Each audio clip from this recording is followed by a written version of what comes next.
کو آپ کا دل جانتا ہے، اس مقصد کو آپ اور ہم سب کا پروردگار اللہ تبارک و تعالی جانتا ہے۔ تو یہ آپ کا اور اللہ تعالیٰ کا معاملہ ہو گیا۔ جس طرح کہ فارسی میں کہا گیا ہے کہ عاشق اور معشوق کے درمیان ایک ایسا راز پایا جاتا ہے کہ جس کا کرامن کاتبین کو بھی پتہ نہیں ہے،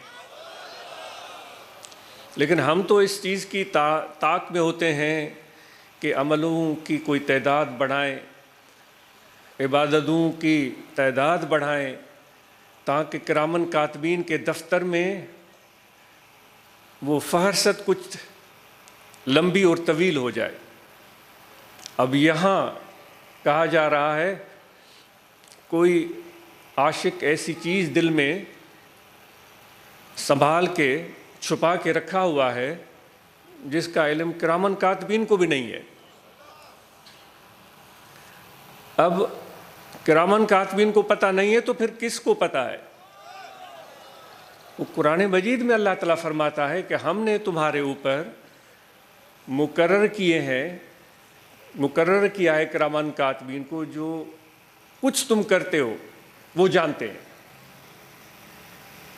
وہ ضبط تحریر میں لاتے ہیں۔ جس طرح علماء کہتے ہیں کہ وہ روز قیامت ساری چیزیں اللہ تعالیٰ کی بارگاہ میں وہ فرشتے پیش کریں گے۔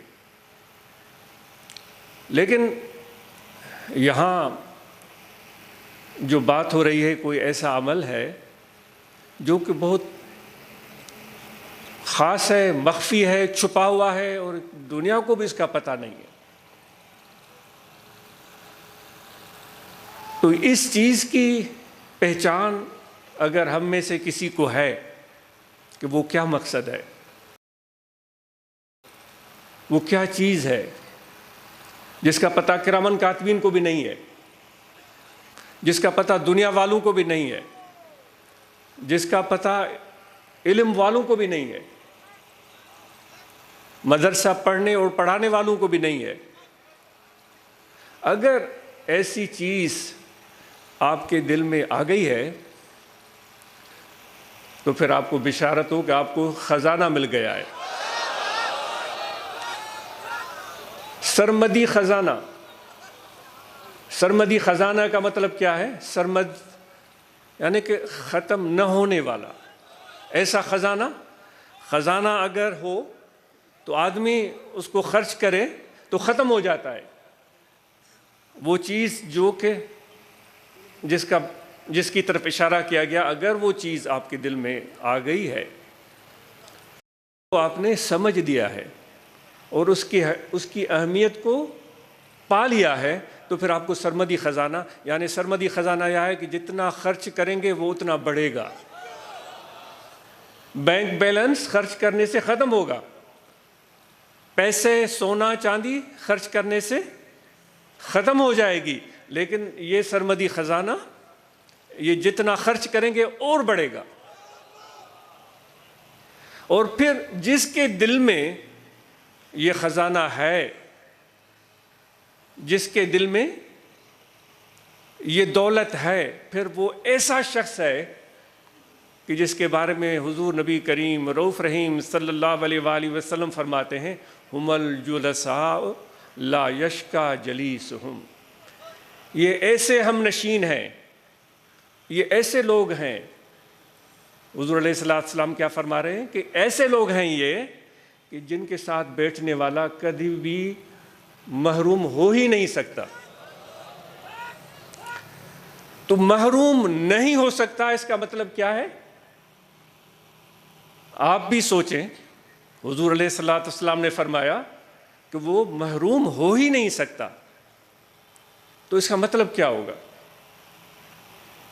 آپ سوچیں، یعنی کہ وہ خزانہ دل میں رکھا ہوا ہے جس کا کرامن کاتبین کو پتہ نہیں، جس کا دنیا والوں کو پتہ نہیں، مدرسہ والوں کو پتہ نہیں، استاد اور جو علماء اور طلباء ہیں ان کو پتہ نہیں، بس اس شخص کو پتہ ہے جس کے دل میں یہ دولت ہے۔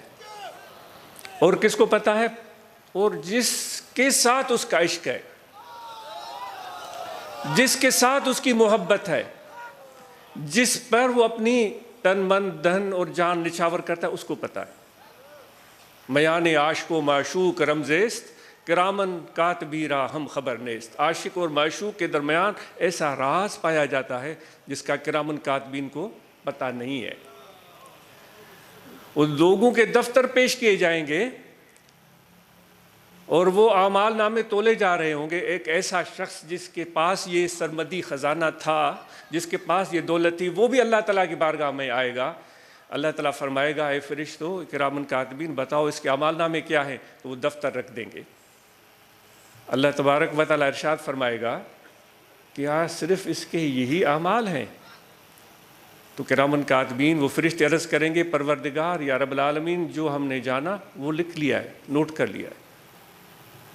فرمایا جائے گا کہ پھر رٹولو، پھر دیکھو کوئی اعمال رہ نہ گیا ہو۔ کہیں گے، یا رب العالمین، کوئی عمل ایسا نہیں ہے جو کہ ہم نے ضبط تحریر میں نہ لایا ہو۔ تو اللہ تعالیٰ فرمائے گا، ہاں آپ صحیح کہہ رہے ہیں، لیکن آپ کو پتہ ہونا چاہیے کہ یہ ایسا بندہ ہے جس کا میرے ساتھ ایک خاص رشتہ تھا۔ اس رشتے کا آپ کو بھی پتہ نہیں ہے۔ تو اب اس رشتہ، اس تعلق، اس محبت کا عوض اور اجر اب میں عطا کرتا ہوں، جب وہ کرم خدا کا اس کے نام اعمال میں شامل کیا جائے گا تو سب اعمال سے وہ ایک عمل بھاری ہوگا۔ تو وہ سرمدی خزانہ جب آپ کے دل میں آ گیا تو پھر حضور علیہ الصلوۃ والسلام فرماتے ہیں، یہ ایسے لوگ ہیں جو ان کے ساتھ بیٹھے گا وہ کبھی محروم نہیں ہوگا۔ تو آپ نے اب سوچ لیا ہوگا، ہو سکتا ہے آپ صحیح ہو، آپ نے بہتر سوچا ہو۔ آج اس کا خیال ہے کہ اس کو یہ کہا جا رہا ہے کہ وہ جب اس دنیا سے جائے گا تو ایمان کی سلامتی کے ساتھ جائے گا۔ خاتمہ بالخیر کی بات ہو رہی ہے، دنیا سے کامیاب اور کامران ہو کر جانے کی بشارت دی جا رہی ہے۔ وہ جس کے دل میں یہ خزانہ تھا اس کو بھی بشارت دی جا رہی ہے۔ کتنی بڑی دولت ہے، ذرا اندازہ کریں۔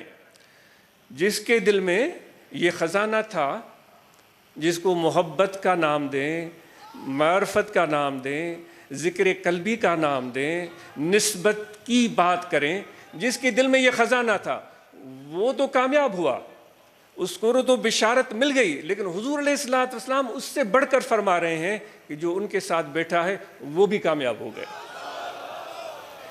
یہ کیا خوبصورت بات ہو گئی۔ کہتے ہیں کہ